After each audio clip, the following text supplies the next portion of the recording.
Leukemia fears for Queen, 96, as top doctor claims bruised hands could be dire sign of cancer. Mysterious underskin hemorrhaging on Her Majesty's hands have heightened doctors' fears she is facing a deadly diagnosis, Radar has learned. Queen Elizabeth shocked viewers in a photo released by the palace on Tuesday showing her shaking her bruised and blue hands with Britain's new Prime Minister, Liz Truss. Eagle-eyed royal watchers took to social media to question the cause of what appears to be a worrying health condition for the ailing monarch. While the Queen's press secretary has not commented on her bruised hands, top doctors have raised the alarm on the real reason for the monarch's supposed health concerns. Twice during the span of 3 years, one tabloid, the National Enquirer, claimed the hemorrhages are a chilling clue that the 96-year-old is battling cancer and on the brink of death. Longevity expert Dr. Gabriel Mirkin, a graduate of Harvard University and Baylor University College of Medicine, said bruising was a troubling sign. In an elderly woman like her, bruising that's not the result of trauma points to the loss of clotting component and indicates a blood cancer, like leukemia or lymphoma, he told the magazine.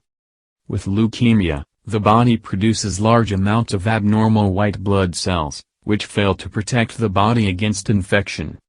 Leukemia kills because it leaves you defenseless against germs and cancer cells, added Dr. Mirkin, who has not treated Her Majesty. It also causes your body to produce fewer red blood cells, which carry oxygen to the heart and brain, leaving you anemic. This can also cause clotting and heart failure. Treatment typically involves some combination of chemotherapy and radiation, along with targeted therapy. Concern was first raised when the Queen hosted the Chief of the Defense Staff, General Sir Nick Carter at Windsor Castle in November last year, where she sported the strange hue. Physician Dr. J. Verma, from the Shakespeare Medical Center, was quoted in Metro suggesting the Queen could be suffering from either really cold hands or Raynaud's phenomenon. The purple is due to deoxygenated blood, he said. According to Johns Hopkins Medicine, Raynaud's phenomenon causes decreased blood flow to the fingers in response to cold or stress. The Queen has been forced to withdraw from several planned appearances in recent months due to discomfort. In October of last year, she was spotted using a walking stick for the first time in 17 years.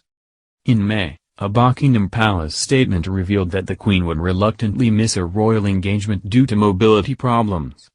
The decision was made in consultation with her doctors, the palace said.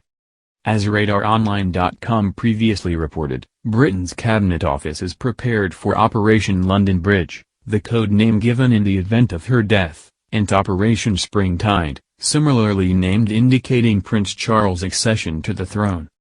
Documents obtained by Politico show the intense level and specific types of actions required by all arms of the British state, including a massive security operation to manage travel chaos and large crowds.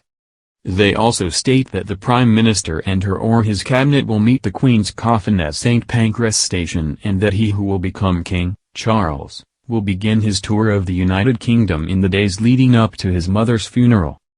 In the hours after her death, a call cascade will ensue. It will begin with the Prime Minister, followed by the Cabinet Secretary, Britain's highest-ranking civil servant, and then the most senior ministers and officials. The monarch will be buried exactly 10 days after her death.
It will begin with the Prime Minister, followed by the Cabinet Secretary, Britain's highest-ranking civil servant, and then the most senior ministers and officials. The monarch will be buried exactly 10 days after her death.